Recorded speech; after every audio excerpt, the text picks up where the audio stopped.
The gentleman from Massachusetts, Mr. Lynch, is recognized for 5 minutes. Thank you, Mr. Chairman. I want to thank Chairman Maloney, Chairwoman Maloney, and also the ranking member for holding this important hearing. First of all, I want to thank the witnesses. Thank you for your courageous and thoughtful testimony in helping the committee with its work.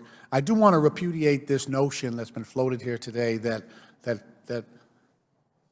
people of faith and the LGBTQ community are mutually exclusive. We have a huge population of LGBTQ plus members of our society across this nation that unabashedly celebrate their faith, and we have to acknowledge that.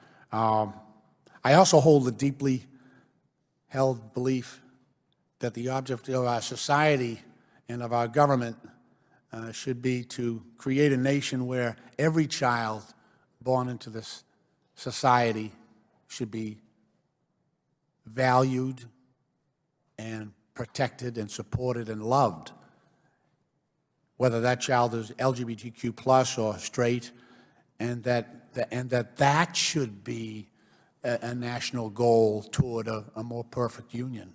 That's where we should be headed.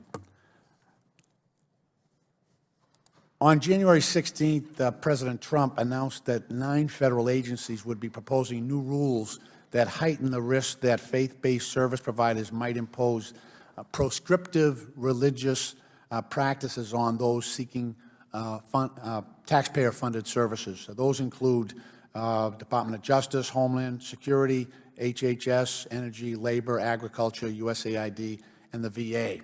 And we're still waiting for HUD to come forward with their regulations. And these regulations impact preschool, foster care, disaster recovery aid, substance abuse treatment, and much more. And under those rules, faith-based providers will no longer have to inform individuals that they're not going to be required to participate in religious practices. They're not required to inform individuals coming for services that there's a secular alternative. If they come to a religious hospital, that institution is not required to say, hey, there's a place down the street that will also provide your services. So in my own district, we had to deal with, a few years ago, a suicide cluster. 14 young boys took their lives in about 18 months. And I founded a residential drug rehab and recovery home for adolescents, because up until that point, we were co-locating children in adult facilities, and it did not work out.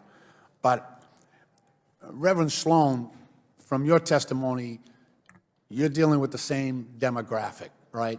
And so tell me how this, in your view, you're doing this on a regular basis in Chicago, tell me how this affects those kids, you know, because a lot of these kids are coming from homes that there's no support there. They're detached. They've got nothing. They're sort of just out there. How does this unwillingness of the administration to deliver these taxpayer-funded services in a way that's not open to all, how is that affecting the kids that you're seeing? So discrimination based on religion is wrong, and it hurts in general. But when it comes to emergency services, it is life and death itself most often. And so denying these kids, or even adults who come for emergency services, denying them on the basis of religious discrimination is extremely serious. If I could, I would Please, also...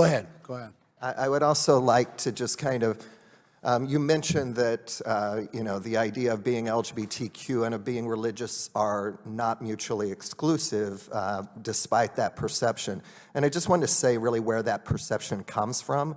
That comes from this small faction of religious people who kick kids out of their homes and who, you know, build this separation for some of us in the community between religion and who they constitutionally are, and that goes forward within the faith communities themselves, and then it tragically robs the young person themselves of their spirituality.